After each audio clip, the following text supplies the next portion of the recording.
We exposed the fact that a completely unqualified 22-year-old had been appointed as the Chief of Staff to the Minister of Social Development. She's been suspended on full pay for 3 months now and has now quietly resigned, apparently without facing any disciplinary charges, despite the fact that the department has claimed that she was appointed because a falsified CV was submitted. I'm Rebecca Davis, Senior Journalist for Daily Maverick. An internal memo sent to social development staff on 20th of January announced the resignation of Lesedi Mabilecha as Chief of Staff in the department. It said, "The department expresses its appreciation to Ms. Mabilecha for her service, commitment, and the contribution made during her tenure and wishes her well in her future endeavors." The department stated that Mabilecha had only ever been on a 6-month contract starting in August 2025, which made it sound like Mabilecha had simply reached the end of her term. The real story is quite different.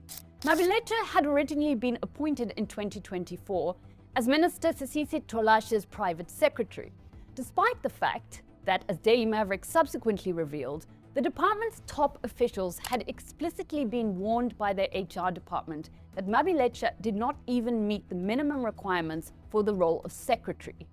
An HR document obtained by Daily Maverick reminded the department that social development's top officials, including Deputy Minister Hanif Hendricks, were present at a meeting on 1st August 2024 in which they were informed that Mabilecha did not meet the requirements for the post. Mabilecha's appointment as private secretary was nonetheless approved by the department's acting Director General, Peter Netshipale.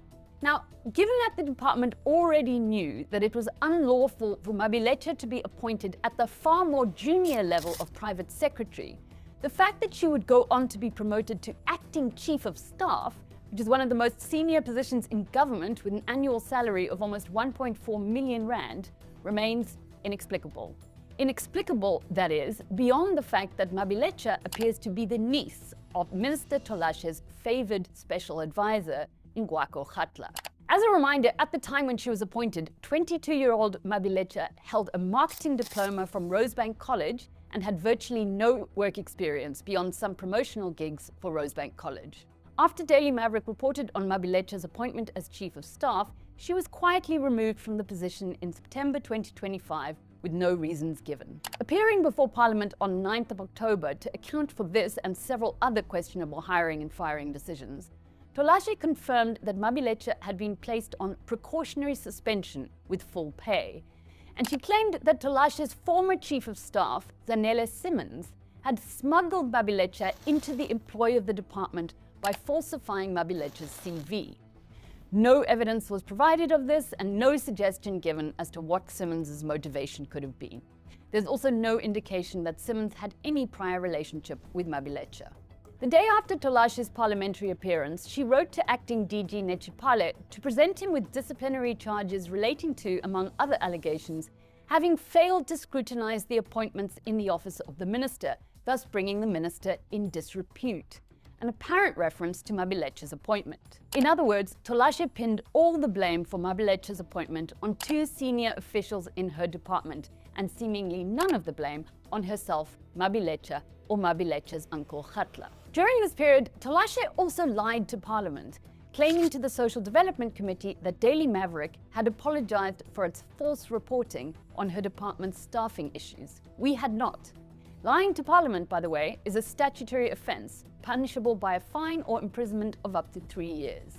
Mabilecha does not appear to have faced any disciplinary investigation during her suspension on full pay, despite the fact that if Tolashe's official narrative is that Mabilecha's CV was falsified, this must presumably have been done with Mabilecha's knowledge. But the concerning wider issue here is what appears to be a growing trend of government employees simply resigning before a disciplinary investigation can be concluded, either with or without the collusion of superiors. Daily Maverick reported earlier this month that Independent Development Trust CEO Tebogo Malaka, who attempted to bribe our journalist Peter Louis Myburg, had also resigned rather than face a disciplinary hearing. In Malaka's case, external criminal investigations are at least ongoing.